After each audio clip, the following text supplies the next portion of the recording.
Hello నమస్తే. Welcome back to our channel. ప్రస్తుతం మనతో ఉన్నారు doctor Hitesh Birla, allergy specialist, pulmonologist. నమస్తే హితేష్ బిర్లా గారు, ఎలా ఉన్నారు? నమస్తే అండి. ఇప్పటికైతే బాగానే ఉన్నాను. మీరు ఎలా ఉన్నారు? నైస్ అండి, గుడ్. డాక్టర్ గారు, అసలు ఎలర్జీ అంటే ఏంటి? వాటి లక్షణాలు ఏంటి? వాటి ప్రభావాలు ఏంటి? అలర్జీ అంటే ఏంటంటే మనకు గాలిలో కానివ్వండి, అలాగే ఫుడ్‌లో కానివ్వండి, మెడిసిన్స్‌లో కానివ్వండి చాలా ఉంటాయి. అవి యూజువల్‌గా హార్మ్ ఉండవు. అంటే దే ఆర్ హార్మ్‌లెస్. కానీ మన బాడీ ఏం చేస్తుంది అంటే వాటిని హార్మ్‌ఫుల్ అనుకోని వాటికి రియాక్షన్ ఇవ్వడం జరుగుతుంది. దానికి రెస్పాన్స్‌గా ఏంటంటే మనకు పేషెంట్ కానివ్వండి, మనిషి కానివ్వండి సిమ్టమ్స్ అనేది చూపించడం జరుగుతుంది. ఎగ్జాంపుల్ ఉదాహరణకి ఏంటంటే ఇప్పుడు గాలిలో దుమ్ము ఉంటుంది, పొలెన్ ఉంటాయి, ఏవైనా ఉంటాయి. వాటి వల్ల యూజువల్‌గా మనిషికి ఏమి కాకూడదు. బట్ ఏమైతుందంటే ఈ అలర్జీ ఉన్న వారిలో ఏంటంటే తన బాడీ దాన్ని హార్మ్‌ఫుల్ అనుకోని దానికి రియాక్షన్ ఇవ్వడం జరుగుతుంది. అంటే ఎలాగంటే ఇప్పుడు దుమ్ము ఉంది గాలిలో. నార్మల్ పర్సన్‌కి రియాక్షన్ ఏం రాకూడదు. బట్ అలర్జీ వల్ల ఏమవుతుందంటే ఇప్పుడు ముక్కులోకెళ్ళడం వల్ల ముక్కు నుంచి వెంటనే అలర్జిక్ రియాక్షన్ రావటం వల్ల తుమ్ములు కానివ్వండి, దురద కానివ్వండి, బ్లాక్ అవ్వడం కానివ్వండి, వాటర్ రావడం కానివ్వండి ముక్కు నుంచి, అది ఎలాగైనా అవ్వచ్చు. తెల్లారుజామున, రాత్రి ఎప్పుడైనా ప్లేస్ బట్టి కూడా అలర్జీ అనేది ఉండడం జరుగుతుంది. బట్ యూజువల్‌గా ఏంటంటే ఒక హార్మ్‌లెస్ థింగ్‌కి పేషెంట్ రియాక్షన్ ఇచ్చి అది సిమ్టమ్స్ ఇవ్వడం జరుగుతుంది. దీన్ని అలర్జీగా చెప్తారు. డాక్టర్ గారు, ఈ ఆస్తమాకి ఎలర్జీకి రిలేషన్ ఏంటి? మీకు ఆస్తమా చూసుకున్నట్లుగా అయితే మీకు ఆస్తమా 2 రకాలు ఉంటాయి. అలర్జీకి సంబంధించిన ఆస్తమా, అలర్జీ కాకుండా రెండో రకము. దాన్ని నాన్ అలర్జిక్ ఆస్తమా అంటారు. అలర్జిక్ ఆస్తమా అంటే ఏంటంటే మీకు యూజువల్‌గా పెద్దవాళ్ళ నుంచి అంటే వాళ్ళ పేరెంట్స్ నుంచి జన్యుపరంగా వచ్చే ఛాన్సెస్ ఉంటాయి. అంటే ఏంటంటే ఒక కండిషన్ ఉంటుంది. దాన్ని అటోపీ అంటారు. అంటే జెనెటిక్ టెండెన్సీ. అంటే నా పేరెంట్స్ నుంచి పిల్లలకి ఆ జెనెటిక్ టెండెన్సీ అనేది రావడం జరుగుతుంది. కొన్ని గాలిలో ఉన్న వాటికి తన బాడీ రియాక్షన్ ఇవ్వడం జరుగుతుంది. ఎప్పుడైతే గాలి పీలుస్తారో ముక్కు నుంచి ఊపిరితిత్తులోకి వెళ్ళి ఊపిరితిత్తులో అలర్జిక్ రియాక్షన్ ద్వారా వాపు రావడం జరుగుతుంది. దాన్ని మనము ఆస్తమాగా గుర్తించడం జరుగుతుంది. యూజువల్‌గా ఏంటి అంటే మీకు ఈ లంగ్ ఫంక్షన్ అసెస్మెంట్ అంటారు, పల్మనరీ ఫంక్షన్ టెస్ట్ అని. దాంట్లో ఈ ఆస్తమాని గుర్తించడం జరుగుతుంది. అలాగే మనం నాన్ అలర్జిక్ ఆస్తమా అనుకుంటే ఏంటంటే మీకు వైరల్ ఇన్ఫెక్షన్ కానివ్వండి, పొల్యూషన్ కానివ్వండి, వీటి ద్వారా ఆస్తమా వచ్చే ఛాన్సెస్ ఉంటాయి. ఇవి యూజువల్‌గా జన్యుపరంగా ఉండే అవకాశాలు లేవు. వీటి మెకానిజమ్స్ మీకు అలర్జీ వల్ల వచ్చే ఆస్తమా మెకానిజమ్స్ డిఫరెంట్ ఉంటుంది. కొన్నిసార్లు 2 ట్రీట్మెంట్ కూడా డిఫరెంట్ ఉండడం జరుగుతుంది. ఈ ఫుడ్ ఎలర్జీస్కి, మెడిసిన్ ఎలర్జీస్కి ట్రీట్మెంట్ ఎలా ఇస్తారు జనరల్గా? సో బేసిక్‌గా మనం ఓపీలో కానివ్వండి, ఐసీయూలో లేకుంటే ఐపీఎస్‌లో కానివ్వండి చాలా పేషెంట్స్‌ని చూస్తుంటాము. అంటే చిన్నపిల్లల నుంచి పెద్దవారి వరకు ఇది కామన్ సమస్య. ఫుడ్ అలర్జీ కానివ్వండి, డ్రగ్ అలర్జీస్ కానివ్వండి. ఫుడ్ అలర్జీస్ అంటే ఏంటంటే ఇప్పుడు తిన్న వెంటనే, ఇప్పుడు సపోజ్ ఎగ్జాంపుల్ చెప్తాను. ఒక చిన్న పిల్లోడు వచ్చారు, 4 ఏళ్ల అబ్బాయి. మీకు ఇవి కామన్ అలర్జెన్స్ ఉంటాయి. పీనట్ అనుకోండి, శనగకాయ పప్పులు. సో అవి తిన్న వెంటనే బాడీ పైన ర్యాష్, ఊపిరి తీసుకోవడం ఇబ్బంది, మీకు కొన్నిసార్లు బీపీ పడిపోవడం, ఇవన్నీ ఉంటాయి. అంటే వీటిని ఫుడ్ అలర్జీగా చెప్పడం జరుగుతుంది. అంటే వితిన్ 1 అవర్ సడన్గా ఏమైనా తిన్న వెంటనే బాడీలో ర్యాష్ వచ్చింది, దీనితో పాటు మీకు ఊపిరితిత్తుల ఇబ్బంది అంటే వీజ్ రావడం, దగ్గు రావడం, ఆయాసం రావడము, సడన్గా బ్రీతింగ్ డిఫికల్టీ అనిపించడము, ఇవన్నీ కూడా మీకు వితిన్ 1 అవర్ వస్తుంటే దాన్ని ఫుడ్ అలర్జీగా చెప్పాలి. 1 అవర్ తర్వాత వచ్చే వాటిని యూజువల్గా ఫుడ్ అలర్జీస్ అని అనరు. కానీ ఈ అపోహ ఉంటుంది. తిన్న వెంటనే కడుపులో ఏమైనా ఇబ్బంది అనిపించడము, అది 4 గంటల తర్వాత రావడము, లేకుంటే నెక్స్ట్ డే మార్నింగ్ రావడం, వీటిని అలర్జీగా చెప్పడం జరగదు. వితిన్ 1 అవర్ అలర్జీ అంటే ఫుడ్ అలర్జీ అంటే తిన్న వెంటనే బాడీ రియాక్షన్ ఇవ్వడం. వితిన్ 1 అవర్ పైన నుంచి కింద వరకు. అంటే ముక్కు సమస్య కానివ్వండి, ఊపిరితిత్తుల సమస్య, చర్మము, బీపీ డౌన్ అవ్వడం, ఇవన్నీ వస్తేనే వాటిని ఫుడ్ అలర్జీ అని అనడం జరుగుతుంది. అట్లాగే మనం చూసుకున్నట్లయితే డ్రగ్ అలర్జీ కామన్గా మనము హాస్పిటల్లో చూడడం ఏంటంటే, మీరు ఒకసారి హాస్పిటల్కి వెళ్ళి ఎమర్జెన్సీ కానివ్వండి, ఓపీలోకి వెళ్ళినప్పుడు ఒక డాక్టర్ ఏమన్నా యాంటీబయాటిక్ ఇంజెక్షన్ అలాంటిది ఏమన్నా పెట్టినప్పుడు మీకు ఫస్ట్ చర్మం పైన ఒక టెస్ట్ చేయడం జరుగుతుంది. దాన్ని ఐడి టెస్ట్ అంటారు. అదేంటంటే మీకు యాంటీబయాటిక్ టెస్ట్ చేస్తారు. మీ బాడీకి దానికి అలర్జీ ఉండే ఛాన్స్ ఉందా లేదా అని. రీజన్ ఏంటంటే మీకు ఒక మెడిసిన్ ఐవీ రూపంలో ఇంట్రావీనస్గా ఇవ్వాలి అంటే ఇమ్మీడియట్గా వాటికి అలర్జీ లేదని తెలుసుకోవాల్సిన అవసరం ఉంది. అలాంటప్పుడు ఏంటంటే ఒకటి ప్రీవియస్గా ఇంతకుముందు ఇచ్చిన యాంటీబయాటిక్స్తో ఏమైనా రియాక్షన్స్ వచ్చాయా, రెండేంటంటే ప్రతి పేషెంట్కి అది రొటీన్ ఏంటి అంటే ఒక పేషెంట్కి యాంటీబయాటిక్ ఇచ్చేటప్పుడు చర్మం పైన కానివ్వండి, ఐవీలో కానివ్వండి, స్లోగా స్టార్ట్ చేసుకొని ఐవి అయితే అలర్జిక్ రియాక్షన్స్ ఏమైనా వస్తున్నాయో చూసుకోవడం జరుగుతుంది. మనం డ్రగ్ అలర్జీస్ గురించి మాట్లాడినట్లయితే ఏదైనా మెడిసిన్ ఇవ్వగానే వెంటనే నేను ఫుడ్ అలర్జీకి ఎలా అయితే చెప్పానో వితిన్ 1 hour బాడీలో రియాక్షన్స్ వస్తున్నాయి అంటే యూజువల్గా డ్రగ్ అలర్జీగా మనము గుర్తించాల్సి వస్తుంది. మెడిసిన్స్తో వస్తే డ్రగ్ అలర్జీస్, ఫుడ్తో వస్తే ఫుడ్ అలర్జీస్ ఏవైనా కావచ్చు. వితిన్ 1 hour వచ్చేటివే మీకు అలర్జీస్. డాక్టర్ గారు, ఈ ఎలర్జీ అనేది ఎక్కువ ఎవరిలో చూడొచ్చు మనం? ఎవరికి ఎక్కువ వస్తుంది? మనం చూసుకున్నట్లయితే ఒకటి అయితే పక్కాగా మనం చెప్పచ్చు, మీకు పేరెంట్స్లో ఉంటే పిల్లల్లో అలర్జీ వచ్చే ఛాన్సెస్ ఎక్కువగా ఉంటాయి. ఇద్దరు పేరెంట్స్లో ఒకరికి ఉంటే 20-30% వచ్చే పిల్లలకు వచ్చే ఛాన్సెస్ ఉంది. ఇద్దరిలో ఉంటే 50-60% పిల్లలలో వచ్చే ఛాన్సెస్ ఉంటాయి. జనరల్గా ఎంబీబీఎస్లో మీరు జనరల్ మెడిసిన్ చేస్తారు. తర్వాత ఈ ఎలర్జీని చూస్ చేసుకోవడానికి ఏమైనా ప్రత్యేక కారణాలు ఉన్నాయని? సో ఎంబీబీఎస్ డాక్టర్ అవ్వాలంటే ఎంబీబీఎస్ చేయాల్సిందే. తర్వాత మనకు అమెరికన్ సిస్టమ్ చూసుకున్నట్లయితే ఇంటర్నల్ మెడిసిన్ చేస్తారు. ఇంటర్నల్ మెడిసిన్ తర్వాత మీకు అలర్జీ, రుమటాలజీ పైన మీకు సూపర్ స్పెషాలిటీస్ ఉంటాయి. అదే మన ఇండియాలో చూసుకున్నట్లయితే సపరేట్గా అలర్జీ పైన మీకు సూపర్ స్పెషాలిటీ అయితే లేదు. సో ఇండియాలో యూజువల్గా అలర్జీ ప్రాక్టీస్ చేసేవాళ్ళు పీడియాట్రిషియన్స్ కానివ్వండి, ఈఎన్టీ డాక్టర్స్ కానివ్వండి, పల్మనాలజిస్టులు కానివ్వండి, ఆర్ ఇంటర్నల్ మెడిసిన్ డాక్టర్స్ కానివ్వండి, వీళ్ళు అలర్జీ పైన శిక్షణ లేకుంటే ట్రైనింగ్ తీసుకోవాల్సి వస్తుంది. ఆ ట్రైనింగ్ మీకు ఫెలోషిప్స్ ద్వారా, లేకుంటే ఆన్లైన్ కోర్సెస్ ద్వారా, లేకుంటే బయటకు వెళ్ళి ప్రాక్టీస్ చేసి వచ్చే ద్వారా వచ్చిన మీకు ట్రైనింగ్తో మీరు ప్రాక్టీస్ చేయడం జరుగుతుంది ఇండియాలో. అపోలో సంస్థతో మీ అనుబంధం ఎలా ఉందనుకోవచ్చు? నా ఎంబీబీఎస్ కడపలో అయిందండి. 2010 బ్యాచ్. 2016 వరకు నేను కడపలోనే ఉన్నాను. తర్వాత 2018 నుంచి 2021 వరకు నా పల్మనాలజీ పీజీ అపోలోలోనే అయింది. తర్వాత ఫెలోషిప్ క్రిటికల్ కేర్ అయింది. తర్వాత 2 ఫెలోషిప్లు అలర్జీలో అయ్యాయి. నాది నా అపోలోతో సంబంధం కానివ్వండి, అనుబంధం కానివ్వండి 2018 నుంచి నేను ఉండగలుగుతున్నాను అపోలో గ్రూప్తో. దానికి నా కృతజ్ఞతలు. అలర్జీలో స్కిన్ ప్రిక్ టెస్ట్ అంటే ఏంటో తెలుసుకోవచ్చండి? సో సాధారణంగా ఒక పేషెంట్ మన ఓపిక వచ్చినప్పుడు మనం ఫస్ట్ చేసుకోవాల్సింది ఏంటంటే అలర్జీ కోసం వచ్చినప్పుడు ఫస్ట్ అది అలర్జీయా కాదా. మీకు 50% అలర్జీ లేకపోయే లక్షణాలు కూడా ఉన్నాయి. అపోహ ద్వారా వస్తారు ఓపికి, అలర్జీ కాకపోవచ్చు. సో అలర్జీ అని తెలిసినప్పుడు ఏంటంటే మనం వాళ్ళని డీటెయిల్డ్గా క్వశ్చన్ అడగాలి.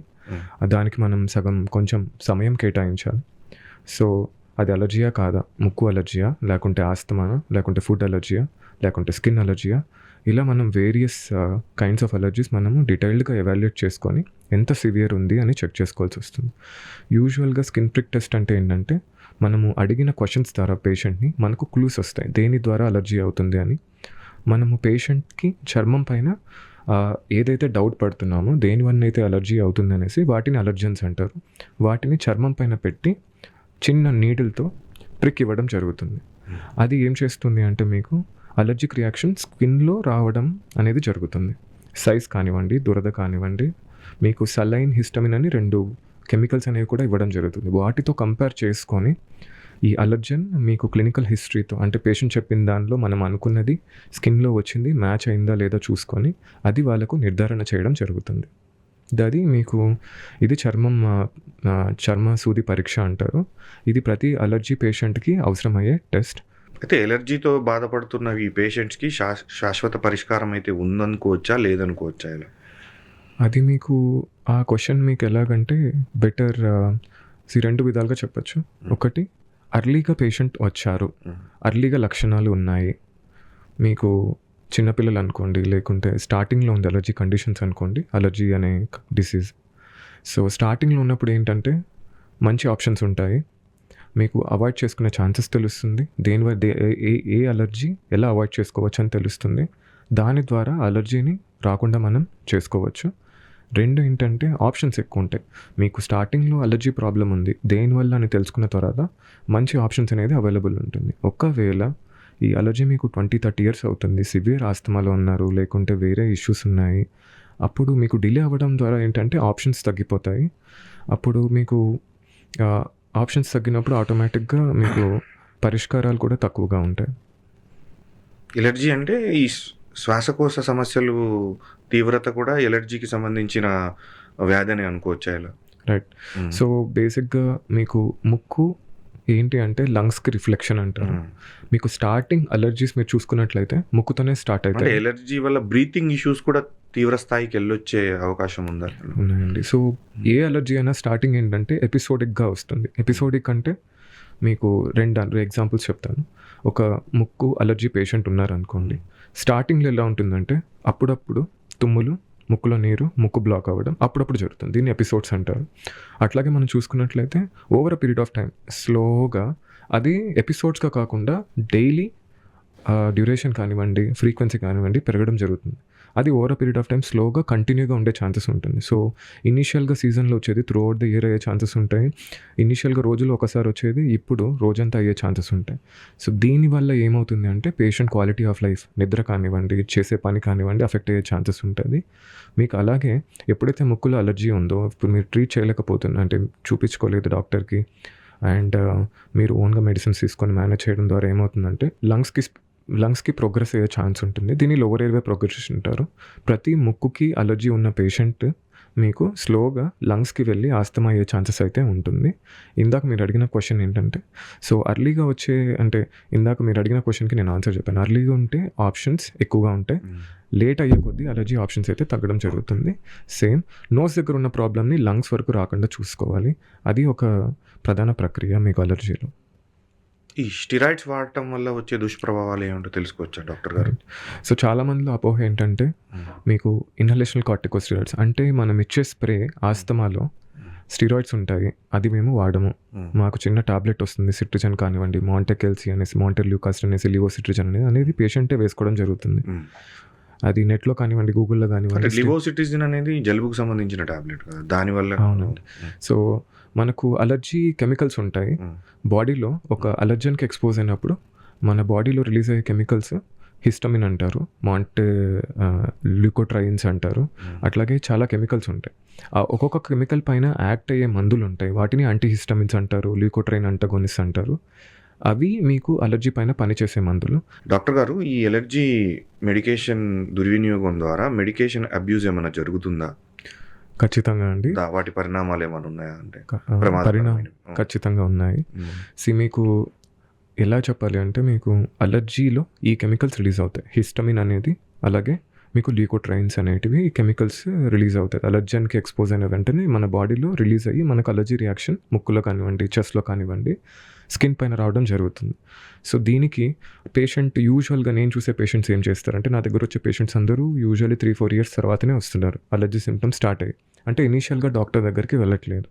సో ఎందుకు అవుతుంది అంటే సో ఇనీషియల్గా ఏం చేస్తారంటే మెడికల్ షాప్కి వెళ్ళడమో లేకుంటే తెలిసిన వాళ్ళకు మెసేజ్ పెట్టడము.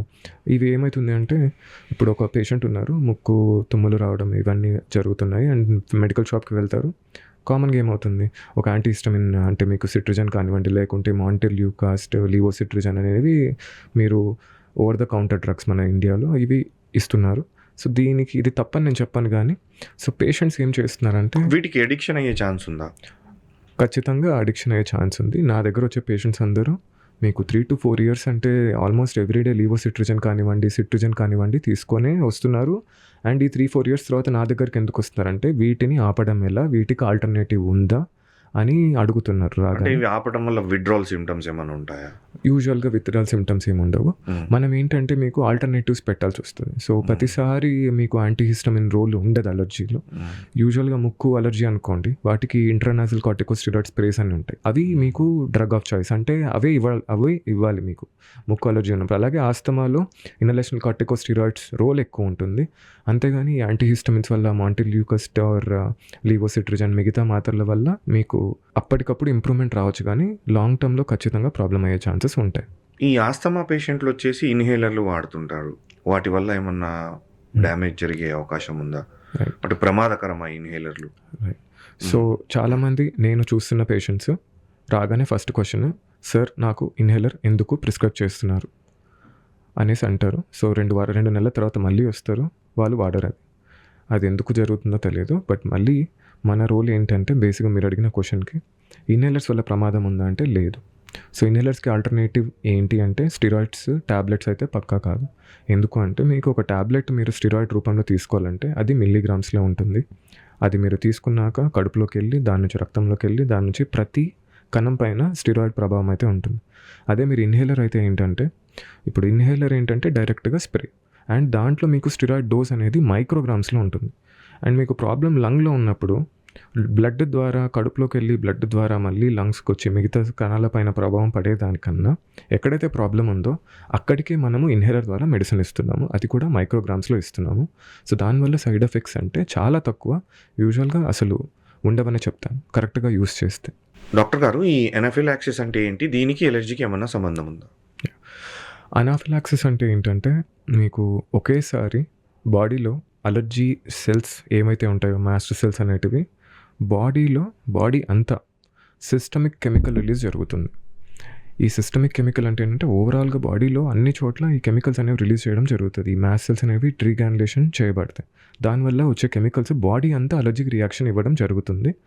దానివల్ల ఆల్మోస్ట్ మీకు చూసుకున్నట్లయితే రెస్పిరేటరీ సిస్టమ్ కానివ్వండి, అంటే వీజ్ రావడము, స్ట్రైడర్ రావడము, ఆయాసం రావడం, పొడి దగ్గు రావడం, పిల్లి గురకలు రావడం అనేవి జరుగుతుంది. దానితో పాటు అదర్ సిస్టమ్స్ లైక్ హార్ట్ కానివ్వండి, సడన్గా బీపీ క్రాష్ అవ్వడం, అలాగే చర్మం కానివ్వండి, చర్మం పైన వచ్చేసి ర్యాష్ రావడము, దద్దులు రావడము, దురద పెట్టడము, ఇవన్నీ within 5 minutes within 15 minutes start అయ్యి వితిన్ 1 hourలో ప్రాణం పైకి వచ్చే ఛాన్సెస్ కూడా ఉంటాయి. అంటే ఎలర్జీకి గురకకి కూడా సంబంధం ఉంది అంటున్నారు.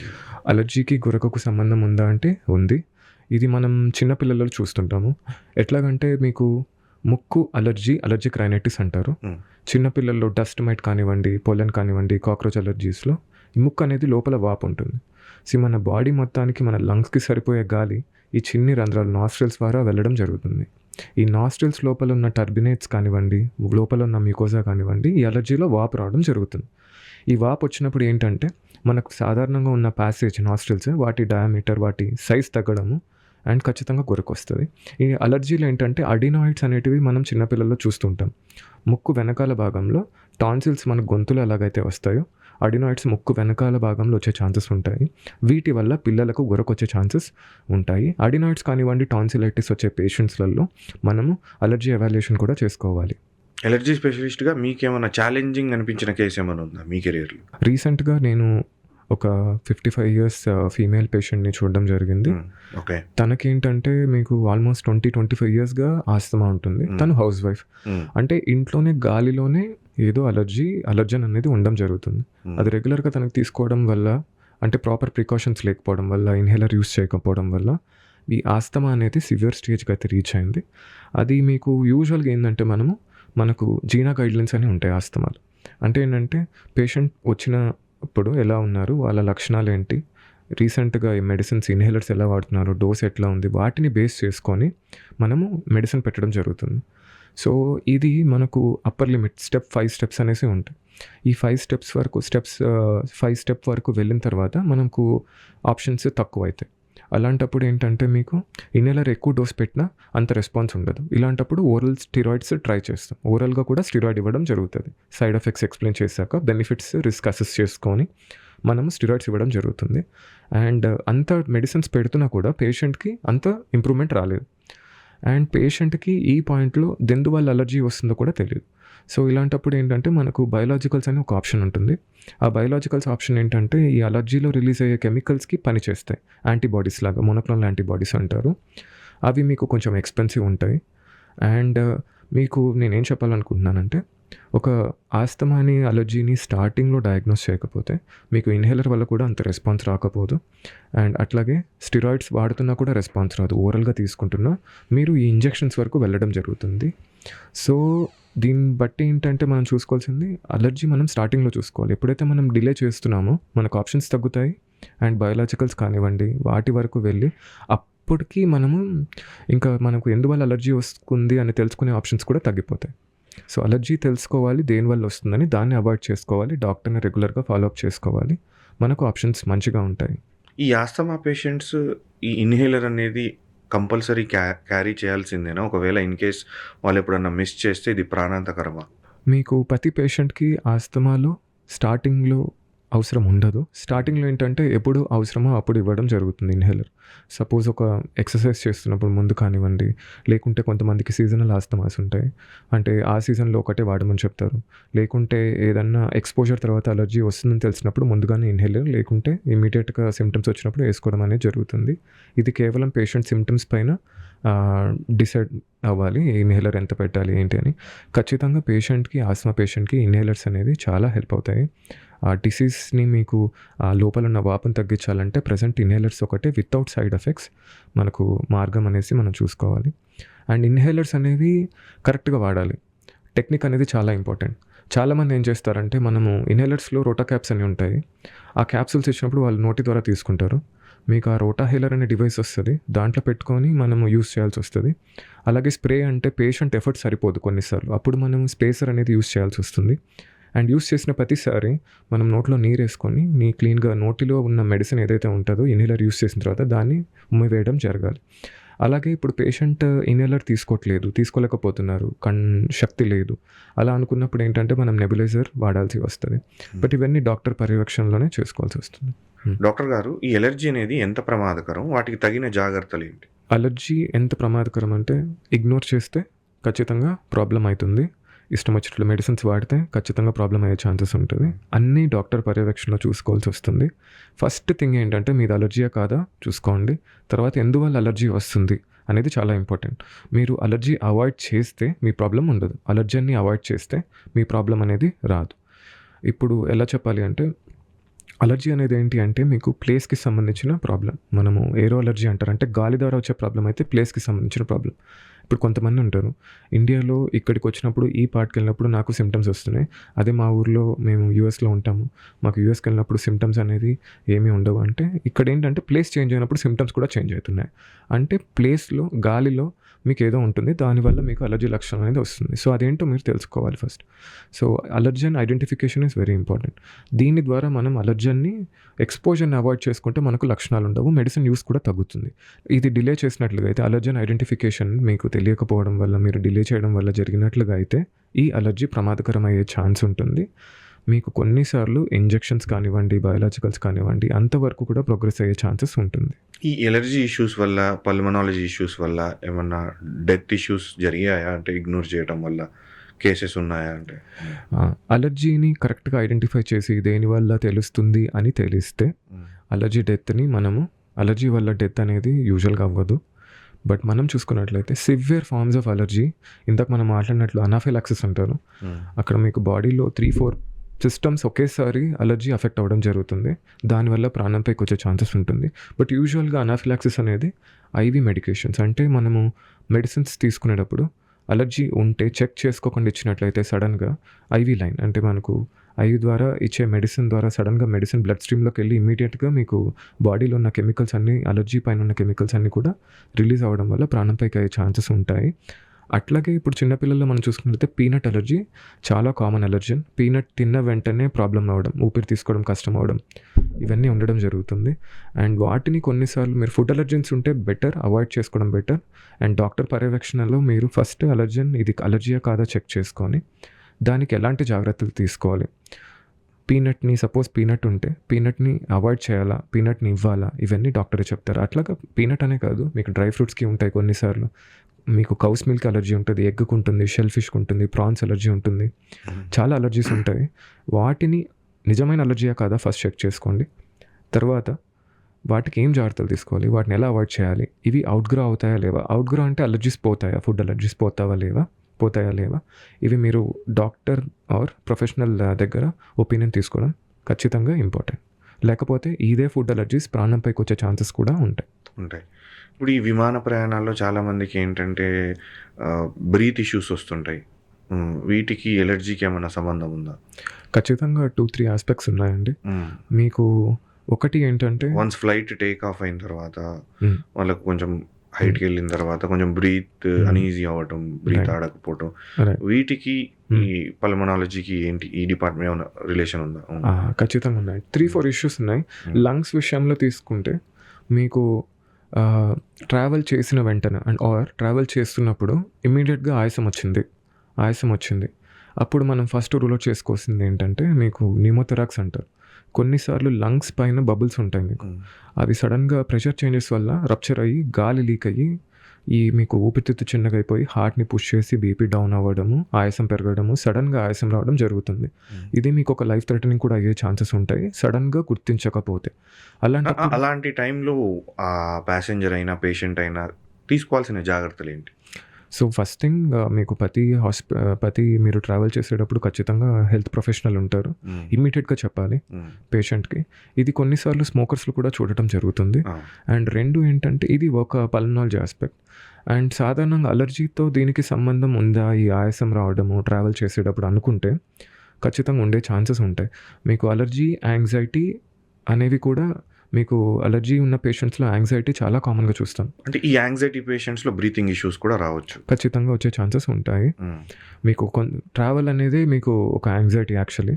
అది కూడా మీకు ఫ్లైట్ ట్రావెల్, అది డిస్టెన్స్ కానివ్వండి, ఇవన్నీ కూడా మీకు అది it's like disruption of daily routine. మీరు డైలీ రొటీన్ కాదు ట్రావెల్, ఒక ప్లేస్ నుంచి ఇంకో ప్లేస్కి వెళ్ళడం. ఖచ్చితంగా ట్రావెల్ అనేది కొంచెం యాంగ్జైటీని పెంచి ఆయాసం అయితే ఉండే ఛాన్సెస్ ఉంటాయి. అండ్ ఇది మీకు ఆస్తమాని కూడా పెంచే ఛాన్సెస్ ఉంటాయి. ఎలర్జీ స్పెషలిస్ట్గా స్మోకర్స్కి మీరు ఇచ్చే అడ్వైస్ ఏంటి? మీకు అలర్జీ ఉంటే బెటర్ ఇప్పుడే ఆపేసేయండి స్మోక్ చేయడం. ఎందుకు అంటే ఆల్రెడీ అలర్జీ వల్ల వాప్ జరుగుతుంది. మీరు స్మోక్ చేయడం వల్ల మీ ఊపిరితిత్తుల్లో ఇంకొక టైప్ నాన్ అలర్జిక్ ఇన్ఫ్లమేషన్ అనేది కూడా స్టార్ట్ అవుతుంది. మీకు 20 ఏళ్లలో అలర్జీలో ఆస్తమా వస్తుంది అంటే స్మోకింగ్ వల్ల ఇంకా అర్లీగా వచ్చే ఛాన్సెస్ ఉంటాయి. అండ్ అలర్జీ ఆల్రెడీ ఉంది మీకు అండ్ స్మోకింగ్ ఇష్యూస్ ఉన్నాయి అనుకున్నప్పుడు ఈజీగా ఇన్ఫెక్షన్స్ని క్యాచ్ చేసే మీ ఛాన్సెస్ మీ లంగ్స్కి ఉంటుంది. న్యూమోనియాస్ కానివ్వండి, వేరేది ఈజీగా వైరల్ ఇన్ఫెక్షన్స్ని క్యాచ్ చేయడం, బ్యాక్టీరియల్ ఇన్ఫెక్షన్స్ని క్యాచ్ చేయడం అనేది జరుగుతుంది. ఈ బీపీ, షుగర్ పేషెంట్స్కి ఏమైనా ఎలర్జీకి ఏమైనా లింక్ ఉంటుందా వాళ్ళల్లో? రైట్. సో అలర్జీ విషయానికి వస్తే మనకు బీపీలో కొన్ని రకమైన మెడిసిన్స్ ఉంటాయి. వాటిని బీటా బ్లాకర్స్ అంటారు, అట్లాగే ఏస్ ఇన్హిబిటర్స్ అంటారు. పేషెంట్స్కి ఆస్తమా ఉన్నప్పుడు మీరు బీపీ మెడిసిన్స్లో బీటా బ్లాకర్స్ అనేవి కాషియస్గా యూస్ చేయాల్సి వస్తుంది.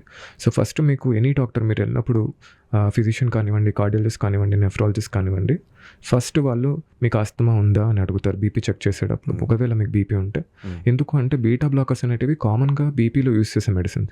వీటి వల్ల మీ ఆస్తమా ప్రెసిపిటేట్ ఆర్ ట్రిగ్గర్ అయ్యే ఛాన్సెస్ ఉంటాయి. అండ్ రెండవది ఏంటంటే మీకు ఏస్ ఇన్హిబిటర్స్ అంటే ఇప్పుడు ఎనలాప్రిల్ అంటారు, రామిప్రిల్ అని 2-3 మెడిసిన్స్ ఉంటాయి ఆ కేటగిరీలో. అవి మీకు అలర్జీ వచ్చే ఛాన్సెస్ ఉంటాయి. మెయిన్గా మీకు యాంజియోఎడిమాస్ అంటారు, అంటే మనకు లిప్స్ వాపు రావడము, లేకుంటే ఐలిడ్స్ వాపు రావడం, చర్మం పైన మచ్చలు రావడం, అర్టికేరియా అంటారు, డ్రగ్ ఇండ్యూస్డ్ అర్టికేరియా, ఇవన్నీ కూడా రావడం జరుగుతుంది. సో ఒక పేషెంట్ మన దగ్గరికి వచ్చినప్పుడు ఆస్తమా పెరిగినప్పుడు, రీసెంట్గా బీపీ ఉన్నప్పుడు మనము బీటా బ్లాకర్స్ ఏమైనా యూస్ చేస్తారా చెక్ చేసుకోవాలి. అలాగే పేషెంట్ మెడిసిన్ స్టార్ట్ చేశాక స్కిన్ ర్యాష్ వచ్చింది, లిప్స్ వాస్తున్నాయి, ఐలిడ్స్ వాస్తున్నాయి అంటే మీకు ఏస్ ఇన్హిబిటర్స్ అంటే ఆ బీపీలో ఇంకొక కేటగిరీ మెడిసిన్ ఇందాక మాట్లాడాను, అవి మనం చూసుకోవడం జరుగుతుంది, అడగాల్సి వస్తుంది. షుగర్ అంటే మీకు స్టీరాయిడ్స్ అనేది ఆస్తమాలో ఇస్తారు. కొన్నిసార్లు ఇన్హేలర్స్కి రెస్పాన్స్ రావట్లేదు అంటే మీకు ఓరల్గా టాబ్లెట్స్ ఇవ్వడం జరుగుతుంది, స్టీరాయిడ్ టాబ్లెట్స్. వీటి వల్ల ఖచ్చితంగా బ్లడ్లో షుగర్స్ పెరిగే ఛాన్సెస్ ఉంటుంది. అండ్ మీ డాక్టర్ పల్మనాలజిస్ట్ కానివ్వండి, అలర్జిస్ట్ కానివ్వండి, డెఫినెట్గా ఎండోక్రైనాలజిస్ట్ ఆర్ ఫిజిషియన్ ఒపీనియన్ తీసుకొని స్టీరాయిడ్ స్టార్ట్ చేసుకోవడం జరుగుతుంది. ఒకవేళ స్టీరాయిడ్ స్టార్ట్ చేసుకున్నాక కూడా మీకు ఇన్సులిన్ లేకుంటే డోస్ అడ్జస్ట్ చేసుకోవాలా, దానికి సరిపోయే జాగ్రత్తలు, షుగర్ పెరగకుండా జాగ్రత్తలు అయితే ఖచ్చితంగా తీసుకోవాలి. డాక్టర్ గారు, ఈ ఎలర్జీతో బాధపడే పేషెంట్స్ ఎటువంటి బ్లడ్ టెస్ట్ చేయించుకోవాలి? సాధారణంగా అలర్జీ అనేది క్లినికల్ డయాగ్నోసిస్. అంటే ఏంటంటే అడిగి లక్షణాలు బట్టి ఎందుకు అయింది అని తెలుసుకుంటే అలర్జీ అనేది తెలిసిపోతుంది, దీనికి ఇది అలర్జీ ఉందని. కొన్ని టెస్ట్లు మనకు అవసరం అవుతాయి మీకు, అది based on the patients condition and మన ట్రీట్మెంట్ అవసరమా లేదా, మనం ఇమ్యూనోథెరపీ ఏమైనా స్టార్ట్ చేసుకోవాలా లేదా, దానికి ముందు ఎలాంటి బ్లడ్ టెస్ట్లు చేసుకోవాలనేది చాలా ఇంపార్టెంట్. అవి మీకు స్టార్టింగ్ ఏంటంటే మీకు ఏ డాక్టర్ దగ్గరన్నా ఫస్ట్ అడిగే టెస్ట్ సీరం ఐజీఈ, అంటే సీరం ఇమ్యూనోగ్లోబులిన్ ఈ, టోటల్ ఐజీఈ అంటారు. ఇది మీకు ఒక టైప్ ఆఫ్ అలర్జీయా అనేది తెలుస్తుంది, అంటే పేరెంట్స్ నుంచి వచ్చే అలర్జీ తెలిసే ఛాన్సెస్ ఉంటాయి. అట్లాగే మన మెడిసిన్స్ ఎలాంటి ట్రీట్మెంట్ పెడితే ఇంప్రూవ్మెంట్ ఉంది అని తెలిసే ఛాన్సెస్ కూడా ఉంటాయి. అండ్ రెండో టెస్ట్ మీరు చూసుకున్నట్లయితే ఏ టైప్ ఆఫ్ అలర్జీ అంటే ఒకవేళ మనం చర్మ సూది పరీక్ష చేయలేనప్పుడు మనము ఈ బ్లడ్ టెస్ట్లు మీకు ఐజీ స్పెసిఫిక్ ఐజీ అంటారు. ఏదైతే మనం క్లినికల్ హిస్టరీలో క్వశ్చన్ ఉందో దీనివల్ల అలర్జీ అయింది అనుకొని దాన్ని మనము బ్లడ్ టెస్ట్ ద్వారా నిర్ధారించడం అనేది జరుగుతుంది. మూడవది ఏంటి అంటే సిఆర్డి అంటారు.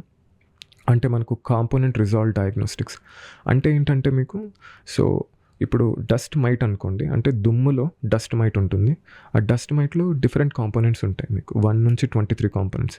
ఒక్కొక్క కాంపోనెంట్కి ఒక్కొక్క సిగ్నిఫికెన్స్ ఉంటుంది. సపోజ్ పేషెంట్కి డస్ట్ అలర్జీ ఉన్నప్పుడు ఏ కాంపోనెంట్కి అలర్జీ ఉంది, ఆ డస్ట్ మైట్లో ఆ 23 కాంపోనెంట్స్లో ఏ కాంపోనెంట్కి అలర్జీ ఉంది, అండ్ ఆ కాంపోనెంట్కి మనం ఇచ్చే ట్రీట్మెంట్ ఎట్లా ఉంటుంది, అండ్ అసలు ట్రీట్మెంట్ హెల్ప్ అవుతుందా లేదా, లేకుంటే ఓన్లీ అలర్జీని అవాయిడెన్స్ చేసుకోవాలనేది కూడా మనం చూసుకోవచ్చు. దీన్ని సిఆర్డి అంటారు.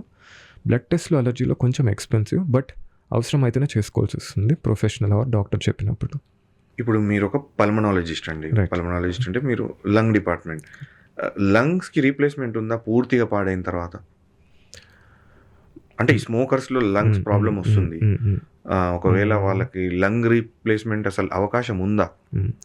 సో ఆస్తమా వల్ల యూజువల్గా అవసరం ఉండదు లంగ్ ట్రాన్స్ప్లాంటేషన్ ఆర్ అలర్జీస్ వల్ల. మనకు ఈ లంగ్ ట్రాన్స్ప్లాంటేషన్ అనేది కోవిడ్ తర్వాత చాలా ఇండియాలో అనేది మనం చూస్తున్నాం. చాలా చోట్ల చాలా కేసెస్ అవుతున్నాయి. హైదరాబాద్లో కానివ్వండి, లేకుంటే ఢిల్లీ ఆర్ బెంగళూరు, చెన్నై, మీకు ఆల్మోస్ట్ ఆల్ మెట్రోస్లో ట్రాన్స్ప్లాంటేషన్ పైన ఎవాల్యుయేషన్ వర్కప్ చాలా అగ్రెసివ్గా జరుగుతుంది. ఇప్పుడు ఎక్మో అనే ఫెసిలిటీ కూడా వచ్చింది, వివి ఎక్మో కానివ్వండి. వీటి ద్వారా లంగ్ ట్రాన్స్ప్లాంటేషన్ ఖచ్చితంగా హెల్ప్ అవుతుంది.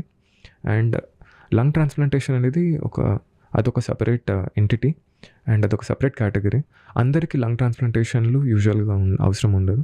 మీకు ఎప్పుడైతే ఆక్సిజన్ డిపెండెంట్ అవుతారో, సో అలాగే మనకు లంగ్ ట్రాన్స్ప్లాంట్ ఎవరిలో ఉపయోగం ఉంటుంది అంటే ఖచ్చితంగా స్మోకర్స్కి.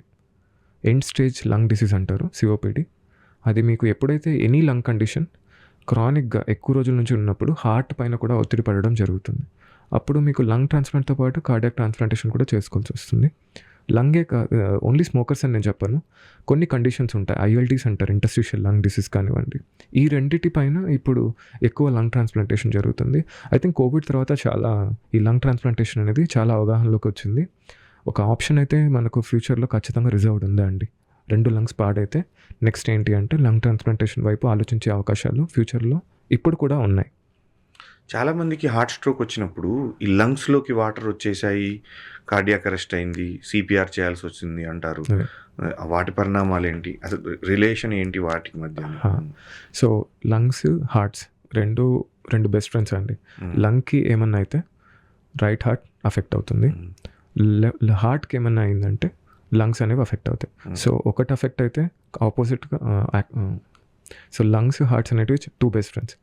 మీకు లంగ్స్ అఫెక్ట్ అయితే ఆటోమేటిక్గా హార్ట్ అఫెక్ట్ అవుతుంది, హార్ట్ అఫెక్ట్ అయితే ఆటోమేటిక్గా లంగ్స్ అఫెక్ట్ అవుతుంది. 2 అఫెక్ట్ అయినప్పుడు ఖచ్చితంగా లంగ్స్లో వాటర్ రావడం జరుగుతుంది. ఇప్పుడు మనకు రైట్ హార్ట్ ఫెయిల్యూర్ అంటారు. లంగ్ కండిషన్ చూసుకున్నప్పుడు క్రానిక్గా ఒక లంగ్ కండిషన్ ఉంది, సిఓపిడి అనుకోండి, స్మోకర్స్లో సిఓపిడి, అలాగే ఇంటర్స్టిషియల్ లంగ్ డిసీజ్ అనుకోండి. ఇవి మనం కామన్గా చూస్తాము. వీటిలో ఏమవుతుంది అంటే కుడివైపు గుండెలో ప్రెషర్స్ అనేవి పెరుగుతాయి, వాటిని కార్పల్మనల్ అంటారు. దీంట్లో మనం లంగ్లో వాటర్ రావడము చూస్తాము. అట్లాగే ఇప్పుడు లెఫ్ట్ హార్ట్ ఫెయిల్యూర్ అంటారు, సడన్గా హార్ట్ అటాక్ వచ్చింది, లెఫ్ట్ వెంట్రికులర్ ఫంక్షన్ తగ్గింది. ఇలాంటప్పుడు సడన్గా లంగ్స్లోకి వాటర్ వచ్చే ఛాన్సెస్, ఫ్లూయిడ్ వచ్చే ఛాన్సెస్ ఉంటాయి. వీటిని ఫ్లాష్ పల్మనరీ ఎడిమాస్ అంటారు. ఇది మీకు సిపిఆర్ వల్ల వస్తుంది అంటే హార్ట్ ప్రాబ్లం వల్ల ఖచ్చితంగా పల్మనరీ ఎడిమా, దాన్ని మీరు లంగ్లో వాటర్ ఏదైతే అంటున్నారో దాన్ని పల్మనరీ ఎడిమా అంటారు. పల్మనరీ ఎడిమా మీకు సడన్గా హార్ట్ అటాక్ వచ్చినప్పుడు మీకు లెఫ్ట్ వెంట్రికల్ అనేది ఫంక్షన్ తగ్గి లంగ్స్లో వాటర్ చేరి ఆర్ ఫ్లూయిడ్ చేరి పల్మనరీ ఎడిమా అయ్యే ఛాన్సెస్ ఖచ్చితంగా ఉంటాయి. మీకు పల్మనరీ ఎడిమా వచ్చినప్పుడు, సడన్గా వచ్చినప్పుడు ఖచ్చితంగా పేషెంట్ అనేది అవుట్కమ్స్ అంత మంచిగా ఉండవండి. సో ఇలాంటప్పుడు ఏంటంటే రైట్ టైంలో ఫస్ట్ కార్డియాలజిస్ట్ ఒపీనియన్ ఇమ్మీడియట్గా తీసుకోవడం జరుగుతుంది. కార్డియాలజిస్ట్ అండ్ పల్మనాలజిస్ట్ పర్యవేక్షణలో ట్రీట్మెంట్ అయితే ఇమ్మీడియట్గా అవ్వాలి. ప్రమాదం అవుతుందా అంటే అర్లీగా ట్రీట్ చేస్తే, కరెక్ట్గా చూసుకుంటే ఈ హార్ట్ ఫెయిల్యూర్, హార్ట్ అటాక్స్ అనేవి చాలా జాగ్రత్తగా మానిటర్ చేసుకోవాల్సి ఉంటుంది. అంటే స్ట్రోక్ వచ్చిన తర్వాత ఎంతసేపు లోపు హాస్పిటల్కి చేరితే పేషెంట్ సేఫ్? నన్ను అడిగితే ఎంత అర్లీగా వెళ్తే అంత మంచిది. మీకు వితిన్ 60 minutes 90 minutes అంటారు, అలా ఏం లేదు. ఇమీడియట్గా వెళ్ళిపోవాలి. ఇమీడియట్గా వెళ్ళిపోతే మంచి అవుట్కమ్స్ అనేవి ఉంటుంది అండ్ మంచి ఫెసిలిటీకి వెళ్ళండి. సో మీకు స్ట్రోక్ లక్షణాలు అంటే ఏంటంటే ఛాతీ ఎడమవైపు నొప్పి రావడము, నెక్ అంటే మెడ వరకు గుంజడము, చేతి వరకు గుంజడం ఇలాంటివి ఉంటే, మీ family history of heart attack ఉంటే, అట్లాగే డయాబెటీస్, హైపర్ టెన్షన్ ఉన్నాయి, మీకు ఒబిసిటీ ఉంది, ఇలాంటి వాళ్ళలో ఏంటంటే ఈ ఎడమవైపు చెస్ట్ పెయిన్ ప్రతిసారి మనము హార్ట్ ప్రాబ్లం వైపే చూడాలి. అంటే హార్ట్ అటాక్ వచ్చిందని ఆలోచించాలి. సో ఎడమవైపు ఛాతి నొప్పి ఉన్నప్పుడు మెడకు గుంజడం, చేతికి గుంజడం అనేది ఉంటే ఫస్ట్ మనము హార్ట్ అటాక్ సైడ్ ఆలోచించాలి. ఎవరిలో అంటే family history of heart attacks, ఇంట్లో వాళ్ళకి హార్ట్ అటాక్ వచ్చింది, కరోనరీ ఆర్టరీ డిసీజ్ ఉంది, అట్లాగే డయాబెటీస్ ఉంది, హైపర్ టెన్షన్ ఉంది, అండ్ మీకు కరెంట్ డయాబెటీస్, హైపర్ టెన్షన్ ఉంది అనుకుంటే టువర్డ్స్ కార్డియాక్ ఎవాల్యుయేషన్ చేసుకుంటే బెటర్. అండ్ ప్రతిసారి మీరు ఎడమవైపు చెస్ట్ పెయిన్ వచ్చినప్పుడు ఇమ్మీడియట్గా డాక్టర్ని కన్సల్ట్ అయితే చేయడం జరుగుతుంది. ఈ స్మోకర్స్లో లంగ్ క్యాన్సర్ అనేది వస్తుంది డాక్టర్ గారు, అది ఏ స్టేజ్లో ఉంటే క్యూరబుల్ అంటే? సో క్యూరబుల్ అంటే ఏంటి అంటే మీకు ఖచ్చితంగా క్యాన్సర్ అనేది బయటకు వచ్చేసేయాలి, బయటకు మనము తీసేయాలి, అప్పుడే అది క్యూరబుల్ అంటే సాధ్యమేనా? రైట్. సో మీకు స్మోకర్స్ కానివ్వండి, ఇంట్లో వాళ్ళకి క్యాన్సర్ ఉంది, కరెంట్ పేషెంట్ స్మోకర్ అంటే స్మోక్ చేస్తున్నారు, 10 ఏళ్ళు అయిపోయింది, డైలీ 10-20 సిగరెట్లు తాగుతున్నారు, అండ్ సడన్గా ఏంటంటే ఏదో వీక్ చెస్ట్ పెయిన్, లేకపోతే కాఫ్ చేస్తూ టైప్ ఆఫ్ కాఫ్ చేంజ్ కావడం, సడన్గా కాఫ్ నేచర్ మారడం, ఆర్ కాఫ్లో బ్లడ్ రావడము అండ్ ఆయాసం రావడము, వేగ్గా మీకు చెస్ట్ పెయిన్ రావడం, ఇవన్నీ మనకు స్మోకింగ్ పేషెంట్స్లో క్యాన్సర్ వైపు ఆలోచించుకోవాలి. ఏజ్తో పాటు కోరిలేట్ చేసుకొని ఫ్యామిలీ హిస్టరీ ఆర్ ఈ పేషెంట్కి ఇంతకుముందు ఏమైనా క్యాన్సర్ హిస్టరీ ఇవన్నీ చూసుకొని క్యాన్సర్ సైడ్ అనేది మనం ఆలోచించుకోవాలి. సో ఈ పేషెంట్స్కి ఏంటంటే స్క్రీనింగ్ సిటీస్ కూడా అవైలబుల్ ఉన్నాయి. ఒక ఏజ్ తర్వాత మీకు రెగ్యులర్గా సిటీ స్కాన్స్ చేసుకొని క్యాన్సర్ స్టార్టింగ్ స్టేజ్లో ఉన్నప్పుడే రికగ్నైజ్ చేసుకొని డయాగ్నోస్ చేసుకొని రిసెక్ట్ చేయొచ్చా. రిసెక్టబుల్ అంటే ఏంటంటే ఆ క్యాన్సర్ ఉన్న ఏరియాని కట్ చేసి తీసేయడం, అది మీకు కార్డియోథొరాసిక్ సర్జన్ చేస్తారు. ఒకవేళ రిసెక్టబుల్ ట్యూమర్ ఉందంటే ఖచ్చితంగా క్యూర్ వరకు వెళ్తుంది. ఒకవేళ మీకు ఒక పార్ట్లో క్యాన్సర్ ఉంది, అది ఇంకో చోటుకి స్ప్రెడ్ అంటే మెటాస్టాసిస్ అంటారు, అలాంటి వాళ్ళకి ఏంటంటే మీకు ఆప్షన్స్ రిసెక్టబుల్ అంటే క్యూర్ అనేది తక్కువ ఉంటుంది, బట్ మీకు ఏంటంటే కీమో ద్వారా హెల్ప్ అవుతుంది. డాక్టర్ గారు, ఇమ్యూనియోథెరపీ అంటే ఏంటి? సో ఇమ్యూనోథెరపీ అంటే ఆర్ అలర్జన్ ఇమ్యూనోథెరపీ అంటే ఏంటంటే మనకు పేషెంట్ వచ్చిన తర్వాత, పేషెంట్తో మాట్లాడిన తర్వాత, సో ఈ పేషెంట్కి గాలిలో ఈ దుమ్ము వల్ల లేకుంటే ఈ పొలన్ వల్ల ప్రాబ్లం అని తెలిసినప్పుడు, మనం ఐడెంటిఫై చేసినప్పుడు దీనివల్ల తినకు ప్రాబ్లం వస్తుంది, దీనివల్ల ఆస్తమా పెరుగుతుంది, దీనివల్ల నోస్లో సిమ్టమ్స్ కంటిన్యూగా ఉంటున్నాయి, దీనివల్ల తను పని చేయలేకపోతున్నారు అని అనుకున్నప్పుడు, మనకు స్టార్టింగ్ స్టేజ్లో ఉన్నప్పుడు ఆస్తమా అలర్జన్ ఇమ్యూనోథెరపీ అనేది ఖచ్చితంగా హెల్ప్ అవుతుంది. సో అలర్జన్ ఏదైతే ఉందో దాన్ని మనము 2 విధాలుగా పేషెంట్ని అసెస్ చేసుకొని ఏదైతే బెటర్ అంటే సబ్లింగ్వల్ అంటే నాలుక కింద మీకు అదే అలర్జన్ డ్రాప్స్ ద్వారా ఇవ్వడం జరుగుతుంది, లేదా చర్మానికి మీకు ఇంజెక్షన్ సబ్క్యూటేనియస్ ఇమ్యూనోథెరపీ అంటారు, ఇది ఇవ్వడం జరుగుతుంది. సో దీని ద్వారా అడ్వాంటేజెస్ ఏముంటాయంటే మీకు ముక్కులో ఉన్న ప్రాబ్లం లంగ్స్ వరకు వెళ్తుంది, దీన్ని లోవర్ ఎయిర్వే ప్రోగ్రెషన్ అంటారు. సో ముక్కులో ప్రాబ్లం ఉన్నప్పుడు మీరు మా దగ్గరకు వచ్చినప్పుడు ఈ అలర్జన్ వల్ల ప్రాబ్లం అని ఈ ఇమ్యూనోథెరపీ స్టార్ట్ చేసినప్పుడు మీకు ఆస్తమా వరకు మీరు వెళ్ళకుండా ఆపుకోవచ్చు కొన్ని సంవత్సరాల పాటు. అట్లాగే మీరు యూస్ చేసే మెడిసిన్స్, నాజల్ స్ప్రేస్ కూడా ఇవన్నీ తగ్గుతాయి, అండ్ ఫ్యూచర్లో కొత్త అలర్జీస్ వచ్చే ఛాన్సెస్ కూడా ఉండవు. ఇది ఇప్పుడిప్పుడే స్టార్ట్ అవుతుంది. ఇప్పటికైతే డస్ట్ మైట్స్ అండ్ మీకు పొలన్ అంటారు, వీటిపైన ఎక్స్టెన్సివ్గా రీసెర్చ్ అయితే చేయడం జరిగింది. ఇమ్యూనోథెరపీ హెల్ప్ అవుతుందా అంటే అర్లీ స్టేజెస్లో నోస్ వరకు ఉన్న problem or starting stages of ఆస్తమాలో ఇమ్యూనోథెరపీ ఖచ్చితంగా హెల్ప్ అవుతుంది. ప్రజలలో అలర్జీ పట్ల అవగాహన కల్పించినందుకు ఈహా టీవీకి మరియు ఆదిల్ గారికి నా కృతజ్ఞతలు. Thank you. ఎలర్జీ మరియు శ్వాసకోశ సమస్యలతో బాధపడుతున్న ఎంతోమంది పేషెంట్స్కి ఎంతో విలువైన సమాచారాన్ని ఇచ్చినందుకు చాలా థ్యాంక్స్ హితేష్ బిల్లా గారు. త్వరలో మరో ఇంటర్వ్యూతో మళ్ళీ కలుద్దాం. చూస్తూనే ఉండండి ఈహా టీవీ.